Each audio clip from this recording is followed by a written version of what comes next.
ഇന്നലത്തെ എപ്പിസോഡ് കണ്ട എല്ലാവർക്കും മനസ്സിലാവും അനുമോള് ഭയങ്കര വിഷമത്തിലായിരുന്നു. ആരോടും അധികം സംസാരിക്കുന്നോ പറയുന്നോ ഒന്നും ഉണ്ടായിരുന്നില്ല. ആദിലയോടും നൂറയോടും ഉള്ള വഴക്കിന് പിന്നാലെയാണ് അനുമോൾ ഇങ്ങനെ ഒരു വിഷമത്തിലേക്ക് പോയത്. അനുമോൾ ഇങ്ങനെ വിഷമിച്ചിരിക്കുന്നത് കാണുമ്പോൾ വിഷമമുണ്ടെന്ന് നെവിൻ ഉൾപ്പെടെ ആ വീട്ടിലുള്ളവർ പറയുന്നുണ്ടായിരുന്നു.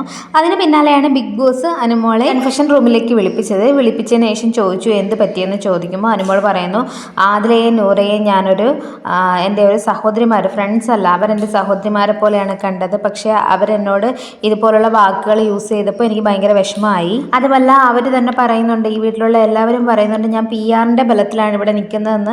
ബിഗ് ബോസിന് അങ്ങനെ തോന്നിയിട്ടുണ്ടോ? ഞാൻ PR-ൻ്റെ ബലത്തിലാണ് നിൽക്കുന്നതെന്ന് ബിഗ് ബോസിന് തോന്നിയിട്ടുണ്ടോ? ഈ ദിവസം വരെയും ഞാൻ PR-ൻ്റെ ബലത്തിലാണ് നിൽക്കുന്നതെന്നാണ് എല്ലാവരും പറയുന്നത് എന്നാണ് അനുമോള് ബിഗ് ബോസിനോട് പറഞ്ഞത്. ബിഗ് ബോസ് പറഞ്ഞത് ഒരിക്കലുമല്ല, അനുമോള് ഒരു സ്ട്രോങ് കണ്ടസ്റ്റൻസ് തന്നെയാണ്. അതുകൊണ്ടാണ് ഇത്രയും വരെ ഇവിടെ നിൽക്കാൻ കഴിഞ്ഞത്. ഒരു PR-ൻ്റെയും ബലത്തിൽ ഒരാൾക്കും ഇവിടെ നിൽക്കാൻ കഴിയില്ല. പ്രേക്ഷകർ തരുന്ന വോട്ടിൻ്റെ ബലത്തിലാണ് ഇവിടെ നിൽക്കുന്നത്. ഒരിക്കലും അതോർത്ത് വിഷമിക്കേണ്ട കാര്യമില്ല.